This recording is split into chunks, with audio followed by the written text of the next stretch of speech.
aqui Paulo diz assim, a partir do versículo 12: sou grato para com aquele que me fortaleceu, Cristo Jesus, nosso Senhor, que me considerou fiel, designando-me para o ministério. A mim, que no outro tempo era blasfemo, perseguidor, insolente, mas obtive misericórdia, pois o fiz na ignorância, na incredulidade. Transbordou, porém, a graça de nosso Senhor, com a fé e o amor que há em Cristo Jesus. Paulo aqui, ele derrama o coração dele, né? Dizendo a importância da graça sendo derramada sobre ele. Ele que era blasfemador, ele mesmo fala aqui, né? Perseguidor, quer dizer, ele se coloca como o pior dos homens diante do reino de Deus. Mas ele fala: mas transbordou, porém, a graça do nosso Senhor em minha vida. E hoje aqui ele fazia parte de um ministério. Ele estava como um homem usado por Deus. E é assim a nossa vida. Quando a graça do Senhor é derramada em nós, o Senhor não olha para as falhas, para as imperfeições, para os pecados, para a vida torta, por tudo aquilo que nós somos ou éramos. Ele apenas olha para o teu coração, para você, vê o teu arrependimento, a tua sinceridade, e a graça nos alcança de uma maneira maravilhosa. E graça, o que é a graça, queridos? É um favor imerecido, né? Nós não merecíamos isso, porque nós estávamos totalmente mortos, em delitos, em pecados. Mas o Senhor Jesus aprove a Deus enviar o seu Filho amado. Na misericórdia, por isso que eu falo todo dia de manhã, né? As suas misericórdias duram para sempre, porque o Senhor é bom. E nós não merecíamos, e Ele fez o quê? Ele enviou o seu Filho amado, para que nós pudéssemos sair da morte, para ganhar a vida eterna. É assim que Ele faz, é assim que age a graça de Deus nas nossas vidas. É dessa forma. Ele não olha, né, Margarete, para o teu erro. Não olha. Ele olha para aquilo que você começa a entender quando você crê nele. E Paulo se coloca dessa forma: olha, eu era perseguidor, blasfemador, insolente. É isso que eu era, né? E se nós olharmos para as nossas vidas, né? Você pode falar: eu era um mentiroso, eu era um adúltero, um roubador. Não sei a tua história. Eu sei que eu vim do reino das trevas. Eu sei da minha vida. Eu vim aonde eu não conhecia o Senhor Jesus. Tinha alguns princípios, mas outros de uma maneira totalmente errada. Mas o Senhor, na graça dEle, na sua misericórdia, Ele me alcançou. Me alcançou, não olhou para as minhas imperfeições, viu, Rivaldo? Não olhou, mas me alcançou com uma graça maravilhosa. E é isso que Ele faz todos os dias, quando nós entendemos que Ele é o nosso Salvador, é o nosso Senhor, é aquele que restaura as nossas vidas. Amém? E aí Paulo continua ainda lá em uma carta para Tito, e ele fala também dos benefícios dessa graça. Título no capítulo 1, Tito 1, a partir do versículo 11.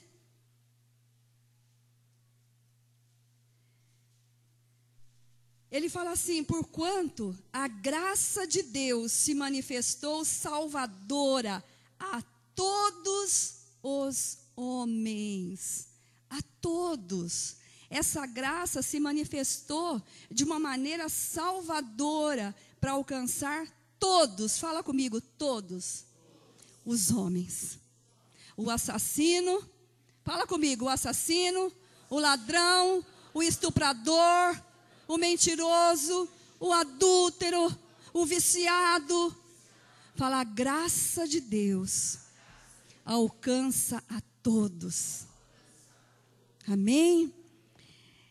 Ele fala: porquanto a graça de Deus se manifestou Salvador a todos os homens, educando-nos para que, renegadas a impiedade e as paixões mundanas, vivamos no presente século sensata, justa e piedosamente, aguardando a bendita esperança e a manifestação da glória do nosso grande Deus e Salvador, Cristo Jesus, o qual a si mesmo se deu por nós, a fim de remir-nos de toda iniquidade e purificar para si mesmo um povo exclusivamente seu, zeloso de boas obras. Olha só, o Senhor, com a sua graça, Ele vem, nos purifica, para depois dizer assim: olha, para mim mesmo, eu tomei vocês, para mim mesmo, para ser um povo exclusivo meu. Não é maravilhoso? Olha aí, para si mesmo, um povo exclusivamente seu, zeloso de boas obras. Assim como Jesus, nós passamos a ser um povo diferente, um povo que pratica as boas obras, mas porque a graça nos alcançou. E aí nós começamos a praticar os atos de justiça, né? Que o Senhor fala que nós temos que ter atos de justiça. O que seria isso? O que é atos de justiça? Tive fome e me deste de comer. Tive sede, estive preso. É isso. Atos de justiça. Aquele que está em Cristo, aquele que recebe a graça do Senhor, os atos de justiça são manifestos nele. Amém? Esperando que a bendita esperança, a volta do Senhor Jesus. Porque, queridos, nós não estamos aqui para adquirir bens, capital, para galgar lugares altos, poderosos. Nós estamos aqui como povo de Deus, esperando a vinda, ou seja, a volta do Senhor Jesus Cristo de Nazaré. E Ele espera que cada um de nós leve junto quantas pessoas pudermos alcançar.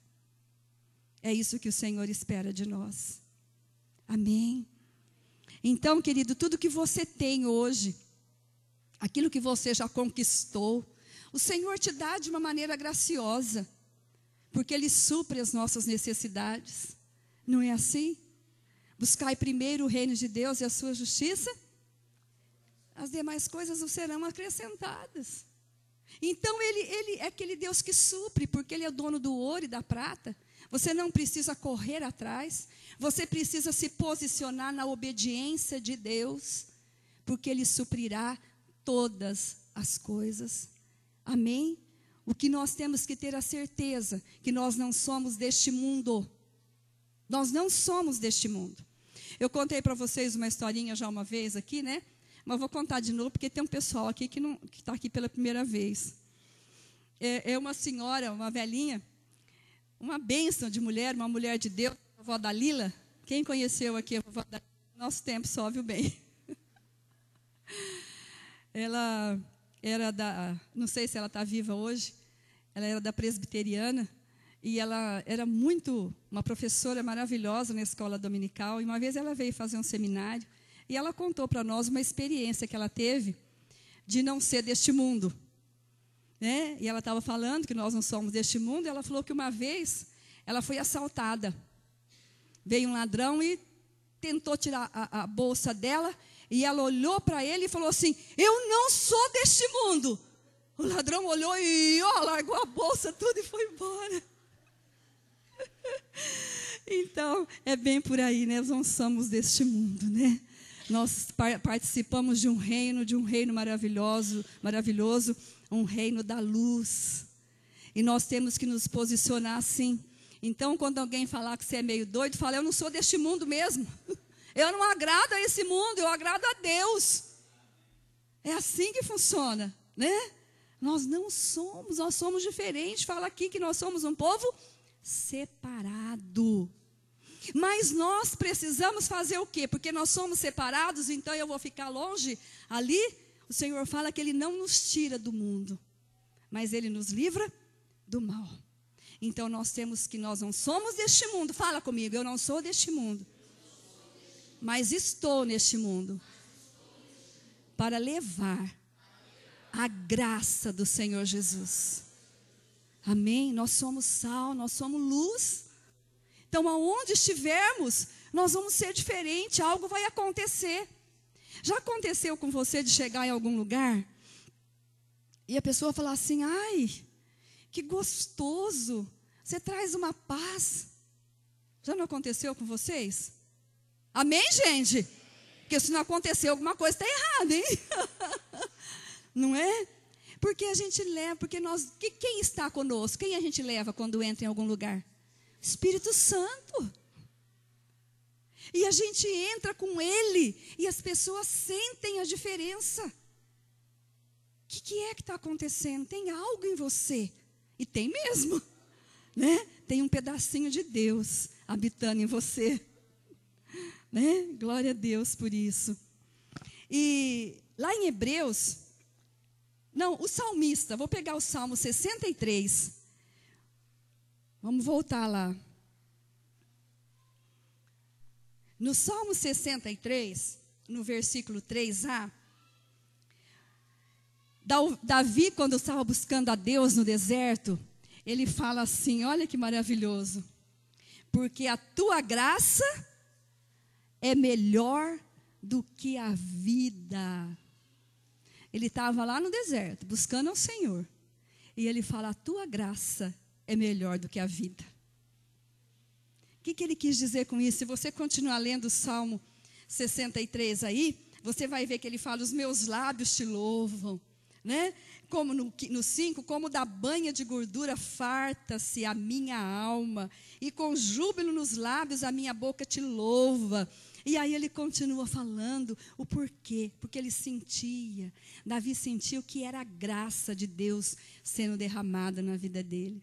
Mas pastora, Davi ainda viveu antes de Jesus, Jesus não tinha morrido, não tinha derramado a graça. Como é isso? Porque o Senhor já entregava para Davi as promessas. E se a gente pegar desde o início lá, né, a maneira que o Senhor vem colocando no povo dele, e esse povo entendia o que ia acontecer.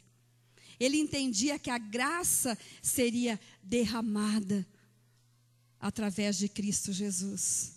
Eles já tinham a certeza da promessa, e eles viviam a promessa, porque o Senhor fala que da raiz de Davi viria quem? Jesus, da raiz de Davi. E esse povo que viveu antes do Senhor, eles já conheciam o Deus que eles serviam. Então ele falava: a tua graça é melhor do que a vida. Quer dizer, viver contigo, entender aquilo que vem do Senhor, é muito melhor do que viver fisicamente. É assim, por quê? Porque a vida física um dia acaba. Nós somos um espírito que habitamos em um corpo, mas esse espírito é eterno. E nós precisamos ter uma vida eterna com o Senhor. Porque é a escolha ou vida eterna ou morte eterna. Com o Senhor nós temos a vida eterna. Amém? Em Hebreus, no capítulo 4, por isso que nós temos que agradecer a graça, né? Fala assim, capítulo 4, versículo 16. Acheguemo-nos, portanto, confiadamente junto ao trono da graça, a fim de recebermos misericórdia e acharmos graça para socorro em ocasião oportuna. Isso significa que a graça do Senhor está em todas as situações, aquelas mais piores, que nós até achamos impossível, mas se chegarmos diante do trono da graça, essa graça é derramada. Amém? Por isso precisamos buscar. E a sua graça, como nós falamos aqui, alcança todos os homens. Alcança todos. E eu estava meditando nessa palavra, falei, Senhor, como o Senhor é maravilhoso, né? Olha só, nós sabemos que Jesus tem vários nomes, né? Vocês sabiam, queridos, que Jesus tem vários nomes? Né? Por exemplo, para o astrônomo, ele é a brilhante estrela da manhã. Quem mexe com astronomia vai entender muito bem quando ouvir falar que Jesus é a estrela da manhã, não é? Porque ele estuda, e ele sabe, estuda os astros, estuda tudo, e quando fala Jesus é a estrela da manhã, o astrônomo vai entender perfeitamente o papel do Senhor Jesus. Depois, vamos ler aqui Apocalipse 22, 16b. Eu sou a raiz e a geração de Davi, a brilhante estrela da manhã. Não precisa abrir, gente, eu leio aqui para vocês, Mateus põe ali para a gente passar para vários textos aqui. Para o geólogo, ele é a rocha. Para o geólogo, ele é a rocha. O geólogo não estuda isso? Imagina quando um geólogo escuta falar assim, olha, o Senhor Jesus, sabe, ele é a rocha. Ele vai lembrar, nossa, mas a rocha é uma fortaleza, a rocha é forte. E ele vai entender o que é o Senhor Jesus na vida dele, né? Porque diz assim, olha, em Salmo 18, 2, o Senhor é a minha rocha, a minha cidadela, o meu libertador, o meu Deus, o meu escudo, a força da minha salvação, o meu baluarte. Depois, para o agricultor, ele é o grão de trigo. O agricultor vai entender muito bem o que é um grão de trigo, né? E quando ele fala que se o grão de trigo caindo na terra não morrer, ele vai ficar só. Mas se ele morrer, dará muitos frutos. Não é isso? Imagina um agricultor ouvindo isso. Ele planta lá o trigo e ele sabe, se aquela semente não germinar é porque ela morreu só. E aí ele vai entender, porque o Senhor Jesus estava falando dele mesmo aqui. E que nós também temos que ser assim, morrer para nós mesmos. Mas ele estava falando dele mesmo. Que ele era o grão de trigo, que na terra ele morreu para quê? Para que muitos fossem abençoados, para que tivesse frutos. E nascessem outros filhos, fosse gerado outros filhos, como ele é filho de Deus. Amém? Então o agricultor, ele vai entender perfeitamente quando falar que Jesus é o grão de trigo. Amém, queridos? O fazendeiro, por exemplo, o fazendeiro, ele é a videira. Deixa eu ler aqui o João 12, 24 primeiro. Em verdade vos digo, se o grão de trigo caindo na terra não morrer, ele fica só. Mas se morrer, produz muitos frutos. Então aí você fala assim, mas eu entendo também. Glória a Deus pela tua vida. Mas o Senhor, a diversidade, ele é maravilhoso. Como ele coloca, ele é o Deus forte, conselheiro maravilhoso, príncipe da paz. Não é? O Pai da eternidade. Como nós muitas vezes precisamos do príncipe da paz, né? E clamamos, porque nós estamos em guerra. Nosso coração está inquieto, não tem paz. Aí nós clamamos, eu preciso do príncipe da paz. E aqui, se a gente comparar dessa forma, né? O fazendeiro, por exemplo, ele vê o Senhor, ele vai entender quando fala que Jesus é a videira. Está lá em João 15, no versículo 5, que fala, eu sou a videira, vós os ramos. Quem permanece em mim e eu nele, esse dá muito fruto, porque sem mim nada podeis fazer. Eu imagino assim, quando eu estava lendo essa palavra, eu imaginei um fazendeiro sentado numa cadeira de balanço na varanda, e olhando aquela videira que ele mesmo plantou ali, cultivou, cuidou.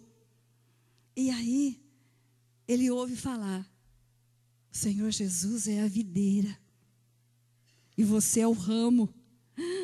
Ele vai entender perfeitamente, porque ele olha para aquela videira e fala, realmente, se o ramo não estiver ligado ali na videira, ele vai morrer. E ele vai entender que ele precisa estar ligado na videira verdadeira, que é Cristo. Nós somos os ramos, precisamos estar firmados na videira verdadeira. Amém? Para o construtor, agora sim, Fer, para o construtor, ele é a pedra de esquina, ou a pedra angular, aquela que o construtor precisa ter na construção. Uma pedra que ela não pode ser descartada, porque é aquela que está ali segurando a construção. Por isso que fala, né? Então, para o construtor, ele vai entender bem, quando alguém falar assim, olha, Jesus é a pedra angular, é a pedra da esquina. Em 1 Pedro 2,6, fala, eis que põe em Sião uma pedra angular, eleita e preciosa, e quem nela crer não será de modo algum envergonhado.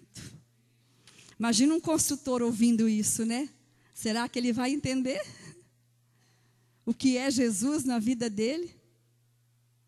É uma pedra importantíssima na edificação, no edifício que é você, que sou eu, que somos nós, a igreja do Senhor.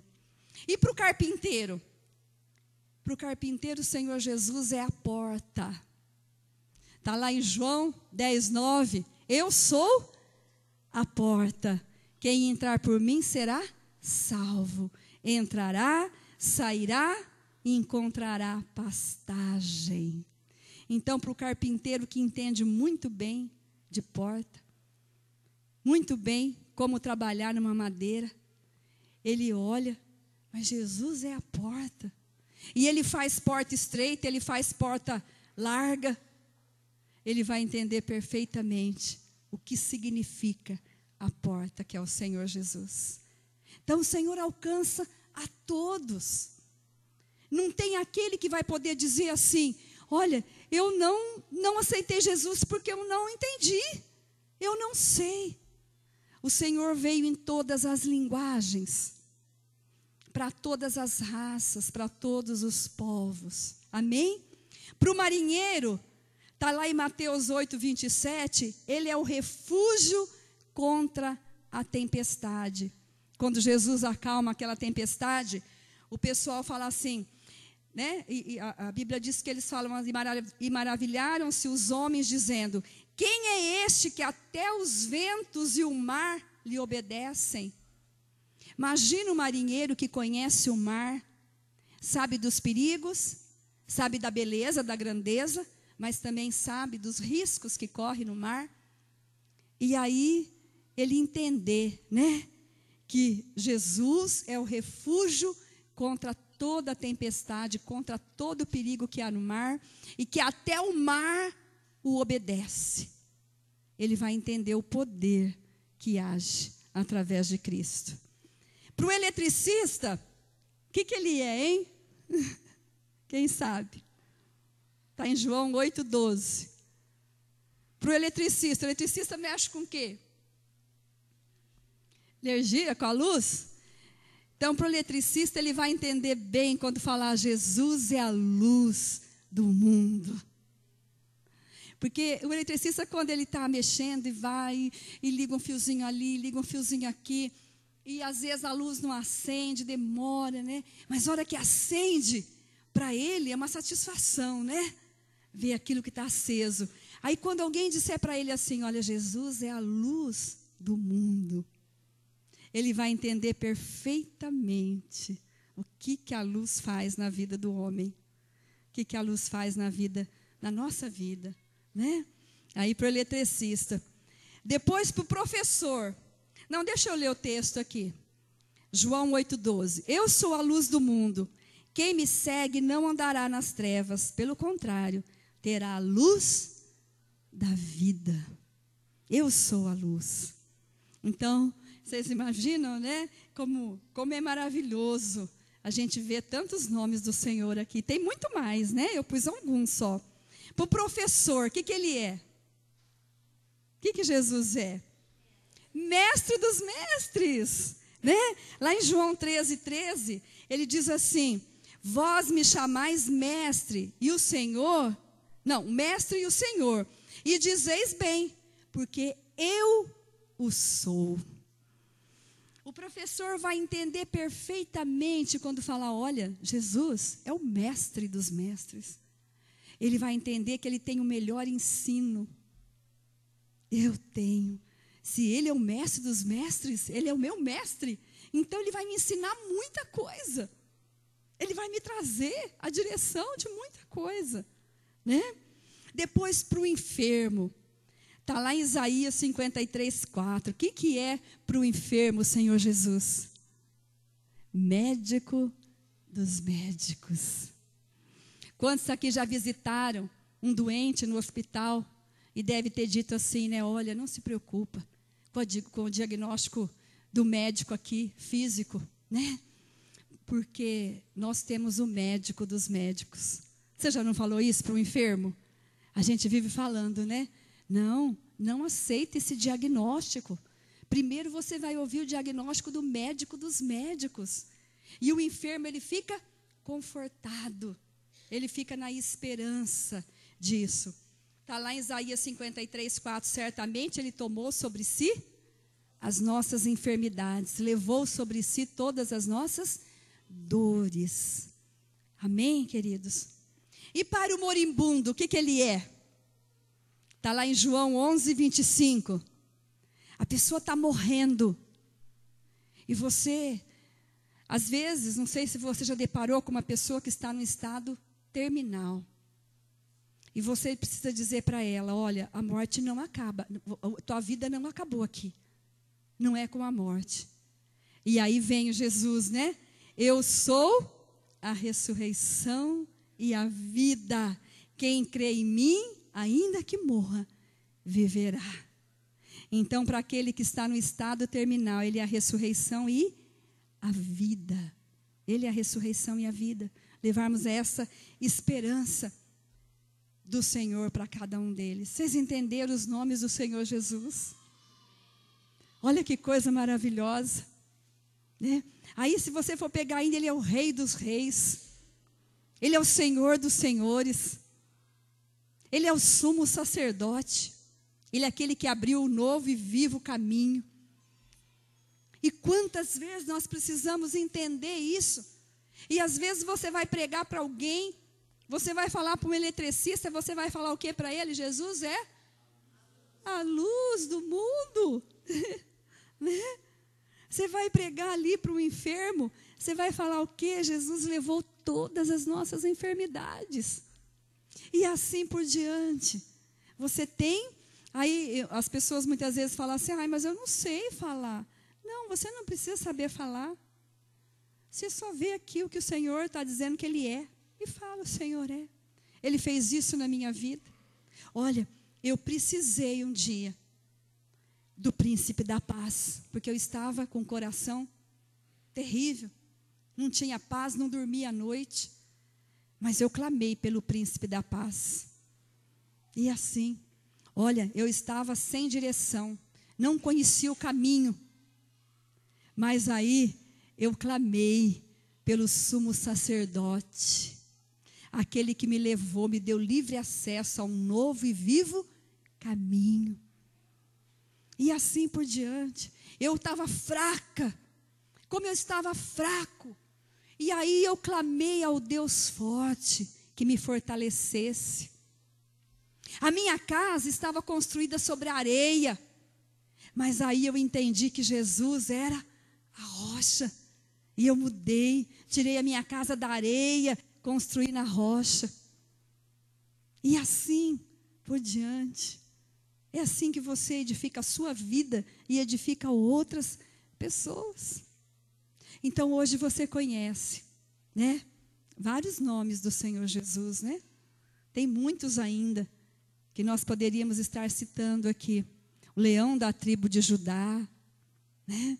Porque o leão da tribo de Judá, né? É aquele que, o leão, o que o leão representa numa selva, numa floresta? Um rei, né? Um rugido dele, os outros, né? Tudo quietinho, não é assim? Então ele é o leão da tribo de Judá. É aquele que ao mínimo ruído do leão, nosso ouvido já fica assim, né? Na expectativa. E é assim que tem que estar a nossa vida.